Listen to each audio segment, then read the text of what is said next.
So today we have Dr. Madhab Chandra Das with us to talk about very important issues of IVF, sperms, fertility. As the generation is progressing more and more, we hear everyday news that the fertility is going down because of lifestyle choices, women getting married late, men having a lot of smoking and other issues. So a lot of things are going against the fertility, and we have our saviors like Dr. Das who help us. Doctor, welcome to Radio City. How are you? Fine, thank you. Sir, we all talk about healthy baby, but please do tell us about healthy sperm और इसका actual मतलब क्या होता है healthy sperm का?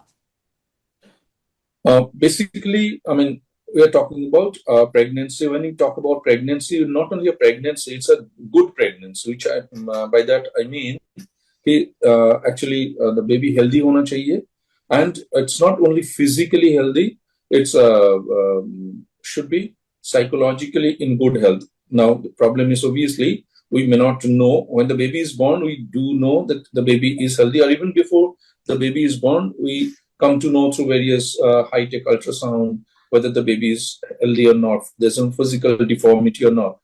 But there is an issue of psychological issues as well. Now, the reason I'm mentioning that, because you must have seen, and it's all around us, this something called autism. It's become so much more, so common in families. Now, we during our discussion, we'll tell you why this is important. Now, we may not be able to know at the time of birth whether the baby is normal or abnormal. Psychologically, physically, yes, we can actually tell a parent that their baby is normal. Yeah.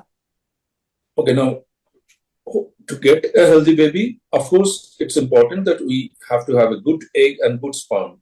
Now, by healthy sperm, I mean, actually, basically, it comes from, like, if it's I just give you an analogy. If a sort of healthy plant, what does it do? It just develops a healthy flower, healthy fruits, and healthy seeds. Yeah. Okay. The same way, if the healthy person will produce a healthy sperm, which basically means, in like one word, is the sperm which can give a pregnancy, healthy pregnancy, without too much of difficulties, like not going through multiple levels of treatment and not leading to miscarriage. So, as a fertility specialist, by healthy sperm, I mean actually I need to get a healthy sperm from a healthy person, which will give us a full-term pregnancy, a pregnancy of 9 months duration, followed by delivery of a baby.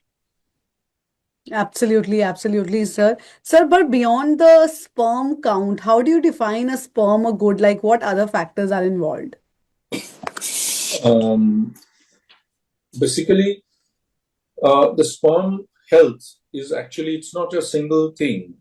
It's a single parameter. It's basically a combination of parameters. Now, when you do tests, actually, there are very simple things like count, motility, and morphology. By morphology, what I mean is actually the shape of the sperm. Whether the sperm looks normal, the sperm, from biology days, we all know actually that the sperm has got head, neck, tail, and so all those things should be looking normal. There is definitely some obvious criteria for normal, and if that particular sperm correlates with that, like the certain count within certain measures by World Health Organization criteria, so we call the sperm normal. This is like most of the couples undergoing fertility treatment goes for this semen analysis. But there are some special tests, particularly when it comes to fertility treatment, particularly like advanced fertility treatment like IUI, IVF, for somebody who's, even for that matter, somebody who's having multiple miscarriages, repeated miscarriages. We all come across sometimes, in relatives and all, friends, and they're conceiving but not being able to continue the pregnancy, and it's Absolutely. multiple times. So Yeah. even on those situations, we look at those sperm parameters to Hmm. see whether that's a sperm is the problem Is the or problem. what is the Exactly. problem. That is the next question. Generally, fertility, when it comes to fertility, women are blamed, women are cursed, women go through all the testing and all. Should male testing be done as much as female testing is done? And has the approach changed now? I think yes, quite significantly, but there's a scope for improvement. Now, most of the time, like particularly in a situation where the couples are, when they come for fertility treatment or suffering from infertility, there are two ways they approach. They initially approach goes and sees general gynecologist to undergo basic simple tests there, and then some of them come to us as a fertility specialist, to the fertility clinics. Yeah. Now, basically, when it comes to the general clinics, they usually focus more on the lady. Female. But for us in the fertility clinics, basically, it's all we just both of them Are are equally. tested simultaneously because it can be anybody. It's not And about the at what blame. stage? And at what stage generally male testing is done during the fertility journey? Um, we do the initial tests, or generally, I mean, even at the beginning, the basic three tests for anybody who's undergoing fertility treatment is one is to check the sperm parameters, a Mm. semen analysis. Second is actually check the fallopian tubes, whether the tubes are okay or not, to the egg transport, and whether she has got the uterus or the womb is normal or not, or the ovaries Mm. uh, got eggs or not. These are three basic tests, and it is done simultaneously. It doesn't need to be, because the time is important. The couple don't want to waste time. We, as a care provider, we Do not want. do not want to unnecessarily delay their treatment. Yeah, yeah, definitely. And also by the time they come, they already tried, naturally or tried whatever they could. And then they, of course, come to IVF, IUI, and treatment-based fertility. But doctor, nowadays everywhere there's AI, there's data, everything's so technical and everything. So are we moving towards precision-driven fertility care where potential parents and patients can get like data-driven answers कि क्यों IVF नहीं हुआ या फिर कैसे हो सकता है, whatever. Yes, we are under a lot of pressure to deliver. Now, this is, I would say, this is a good sign. Basically, earlier, what used to happen, we used to do some tests. There are a lot of things we still were unable to identify Mm. because there are no specific tests available, or even if there's a specific test available, the precision was not that much. Yeah. So nowadays, what is happening, like just give an example, we have moved on from simple ultrasound to 3D ultrasound in our clinic. We have moved on from simple semen analysis, which is basically a subjective, somebody looking at the sperm and saying this is good, which can the another person can differ. But Yeah. basically, some highly precision-based technology like AI and all, use of Yeah. all these techniques actually improved those. It's given us objectivity to these tests, and as a result, what is happening, we can precisely decide the mode of treatment or decide the medicines which is better for that particular couple. So yes, it is actually has done a lot to give us that success rate has increased for whatever treatment we are providing, whether it's IVF or IUI. The treatment success has improved a lot because of these precision techniques. Lovely, lovely. But a lot of fertility centers have opened up, and it's very confusing for a person to identify which center is good, which center is not good. So, what are the parameters people should Mhm. consider while choosing a fertility center? Okay, now so basically, first thing you should look at is actually that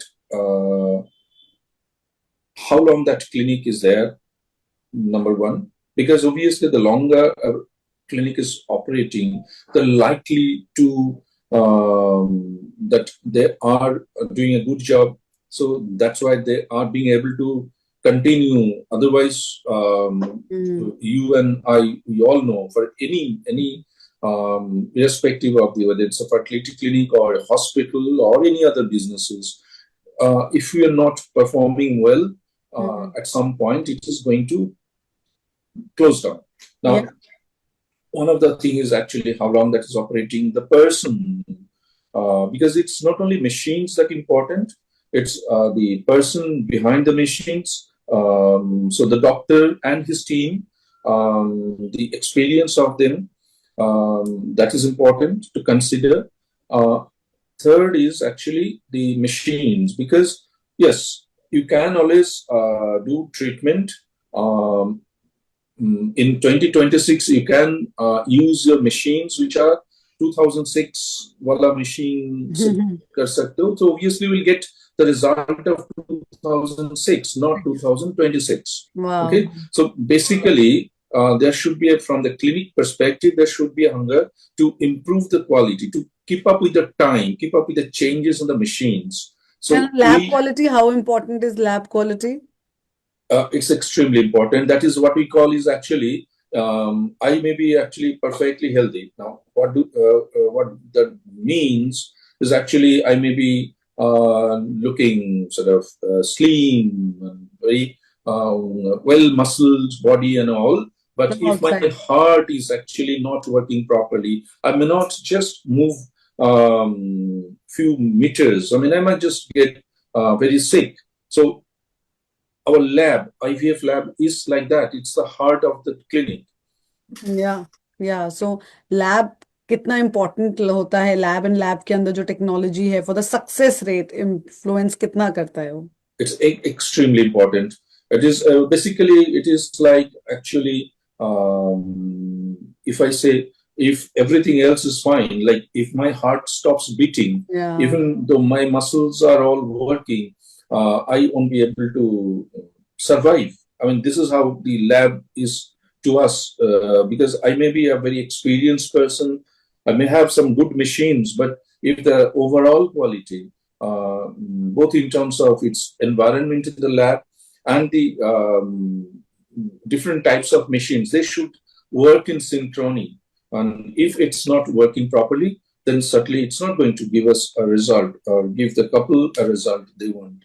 So, do you think there's enough awareness about male infertility, or is there anything that we are missing and we should have more awareness about male infertility?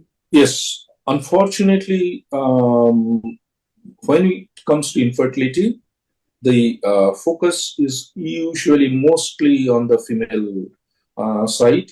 For the male, as I mentioned, things have changed slightly. We're looking into male factors, like how the semen is performing, I mean, the count, motility, and all. But beyond that, there is a lot of things we need to consider, and we cannot shy away from our responsibilities as fertility physicians. Now, basically, there are two things that I would like to mention here. One is actually, apart from the count and motility, which is really, really important, but to get a good result, we need to look at the quality of sperm. Now, the Yeah. quality of sperm is not tested or not looked into that well in most of the clinics, which I thought is not appropriate, particularly when it comes to 2026. There are a lot of ways you can actually add value to the treatment in male infertility by using a special equipment that we are using, AI-based, which gives us not only semen count and motility, but it looks beyond that. Beyond that is actually there's something called DNA fragmentation. Now, if the sperms have got DNA damaged, they do not go as far as we want it to. That means actually, even if they conceive, the couple is likely to miscarry. So it's basically if we can identify, particularly when the lifestyle has changed so much, it is affecting the our bodies. For the males, smoking, then addiction to gutka and all types of all those tobacco products, Yeah. and they're not sleeping properly, riding a bike, and they're obese, not exercising enough, not sleeping adequately. So all these factors can actually change the semen quality. The semen count can be normal, but the DNA fragmentation, the sperms is damaged beyond repair. Sometimes, to such an extent, the couple either do not conceive or they keep on miscarrying repeatedly. Now, looking into this DNA fragmentation can give us a valuable insight into the quality of sperm and can alter the treatment course, which can give them the success they want. That is one thing. Now, the second part, which is very interesting, which I'm sure many of us may not be discussing now, but which will probably come in future. This is what we call the semen is.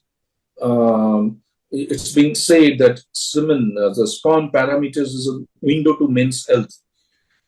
We are talking about infertility.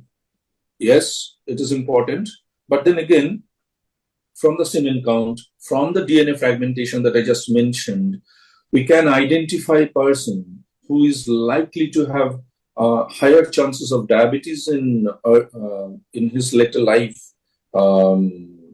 higher chances of cancer, higher chances of heart diseases. So basically, by doing a semen analysis, not for your fertility, it's just to know your health in future. You can identify those parameters and then can actually take preventive measures. Like you can actually try and quit smoking, or maybe treat your diabetes, early diabetes, or take precautions to improve your cardiovascular health. So basically, the sperm semen analysis give us a lot of information Super, regarding sir. your fertility, regarding your future health. Super. Sir, आज की date में what gives you confidence that, men are changing and they're receptive to whatever you said right now? And in today's world, how do you see male infertility and what gives you confidence to treat it? There are some things which gives me confidence. Is actually one is earlier we didn't have these machines to guide us, so we cannot assume something and tell that person, okay, chalo tumhara, there's this problem with your sperm, a problem with your health status. Now, because we have this objective evidence, as I discussed, is a precision. We precisely can identify, yes, you have got a very high DNA fragmentation. This machine actually tells us that. Or if somebody has a very low sperm count, all these factors, all these parameters can tell us that how likely that you are going to have infertility, miscarriage, or for that matter, even if the baby is born, there is a likelihood that baby will suffer from childhood cancers or autism spectrum disorders, like basically autism and other types of what we call neuropsychiatric disorders, including bipolar disorder. So you will actually get scared to know all those things, but this is a fact. Now, nobody wants to get into that situation, but the problem is if the baby is born, we cannot change it. What we can do is actually they can change their lifestyle, alter the course of their lifestyle, exercise, good sleep, good food. They can actually change their baby's health significantly. And interestingly, I'll tell you what, basically, there's a saying called, you are what your granddad ate. Yes, Basically, what that person is eating, his lifestyle, can actually not only modify the health of his children, but the future. it can change the health of the his grandchildren. Genetic code also. Thank you so much, sir. It was such an eye-opening session, and hope whoever has seen it or has any confusion about male infertility or infertility in general can reach up to you. You'll always be available to solve the doubts. Thank you so much, sir. Thank you very much.